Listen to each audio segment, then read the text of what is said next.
Christian Just, vous venez de tenir une conférence de presse avec les colistiers qui faisaient partie de la liste de M. Auguet. Oui. Quelle est la raison de cette conférence de presse aujourd'hui? La raison première, c'est qu'à la limite, la collégialité n'a pas été respectée. 2 tiers de la liste étaient contre toute alliance avec M. Artiganave. On ne pouvait pas garder quelqu'un qui avait assassiné l'hôpital, comme il l'a fait, avec préméditation, et maintenant devenir le sauveur. Sachant pertinemment qu'à partir du 1er avril, on perdra le service cardiologie, je pense qu'un maire digne de ce nom défend son hôpital. On a eu un maire qui a été en dessous de tout, au-dessous de tout. On n'a jamais vu une ville de France avec des maires qui soient de gauche, de droite, ne pas défendre les services publics et leur hôpital. Je pense que le maire a été hors jeu. Et je pense qu'il faut qu'il le soit dimanche. C'est pour ça que nous demandons aux gens de voter pour Mme Josette Bourdeux, parce que je pense qu'on a eu un surendettement, on a eu tout ce qu'il fallait, une incompétence à tous les niveaux, et un gaspilleur et quelqu'un d'assez méprisant et indigne. Parce qu'il ne faut pas oublier que M. Auguet, toute sa clique, les 5 renégats qui ont été insultés en pleine campagne, il les a traités de tout. Alors quand on accepte de se faire insulter, de venir, je pense qu'on n'a aucun honneur, et chez moi on n'a jamais pris les affronts pour des compliments. Dans la profession de foi, M. Artiganave rajoute le score que vous avez fait au premier tour des élections, se le rajoute et dit qu'il est arrivé en tête. Qu'est-ce que vous répondez à ça? Monsieur Artiganave est un tricheur, il a toujours triché, ou alors il ne sait pas compter, ou alors c'est un menteur. Je le prendrais plutôt pour un menteur, parce qu'à la limite, il ne peut pas additionner nos 2 voix, vu qu'à la limite, il y a 2 tiers de notre liste qui ne le suivront pas. S'il fait des calculs, on pourrait lui dire qu'il y a des cours de mathématiques, je crois, accélérés, qui se donnent, je ne sais plus, à la chambre de commerce quand il veut. Alors il peut les faire, il pourra apprendre à faire les calculs, d'abord des probabilités, et surtout des divisions, des soustractions. Sachant pertinemment que les 2 tiers de notre liste ne veut pas de monsieur Artiganave, je crois que quand il aura fait le compte des voix, il va être loin de son compte. Quand on a l'habitude de mentir, on le fait avec un cynisme. On sait que M. Artiganave, c'est M. Machiavel, et qu'à la limite, quand il y a de la gêne, il n'y a pas de plaisir. Merci.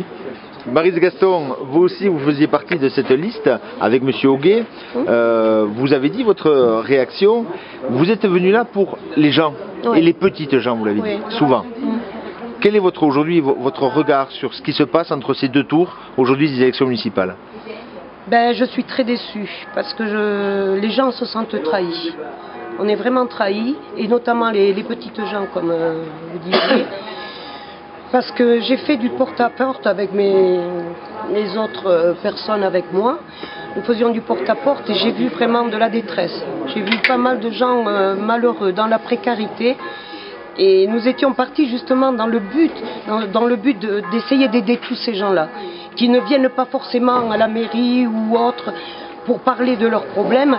Et justement, nous étions contents de pouvoir aller à leur rencontre pour pouvoir justement discuter avec eux de tous ces problèmes. Et là, maintenant, avec M. Artiganave, je n'ai jamais vu quelque chose de positif dans ce sens-là. Donc moi, j'ai cru que M. Auguet pouvait nous apporter quelque chose à ce niveau-là, puisque quand on l'écoutait parler, oui, il était d'accord avec ce que je disais, voilà, pour s'occuper des petites gens. Puis en fin de compte, il n'en est rien, puisque ces petites gens qu'on a vus, qu'on a rencontrés dans les quartiers, il les a abandonnés. Là maintenant, ils sont complètement abandonnés, ils nous ont fait confiance, ils sont tous seuls, ils nous appellent en nous demandant ce qu'ils doivent faire. Voilà. Vous êtes présidente, vous, d'un club, d'une association. Vous savez ce que c'est que gérer une association? Oui. Aujourd'hui, vous voulez être acteur ensuite, oui, dès le lendemain des élections municipales. Oui. Et vous avez un projet? Un projet, oui. Un projet, moi ce que j'aimerais, c'est qu'on se retrouve tous, là, tous les anciens, et puis essayer de monter quelque chose pour pouvoir continuer à aller à la rencontre des Lourdaises et des Lourdais.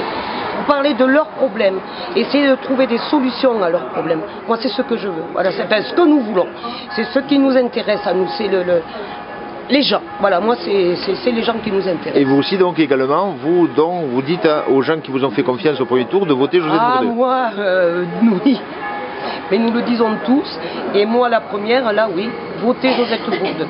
Si vous voulez que votre ville change, votez pour elle, parce que je sais qu'avec Artiganave sera encore dans l'immobilisme. Les faire avancer, je pense que l'équipe de Josette Bourdeux est à même de le faire actuellement. Voilà. Joël Carsalet, vous avez la profession de foi de M. Artiganave et vous avez souligné quelques paragraphes, quelques passages. Pourquoi? Oui, dans sa profession de foi, M. Artiganave dit, je le lis, la liste du centre Nouvel-Élan. Or, jusqu'à présent, ça a toujours été une liste indépendante de tout. M. Jean-Pierre Auguet, pendant toute la campagne, a bien précisé que nous étions une liste indépendante. Or, d'autre part, il dit que, bien sûr, les deux listes, ça fait 46%, mais il a une manière de compter un peu particulière. Ces deux listes se présentent unies devant vous. C'est totalement faux, puisque les 2/3 des citoyens de cette liste se prononcent contre lui et appellent à voter pour Mme Bourdeux. Voilà.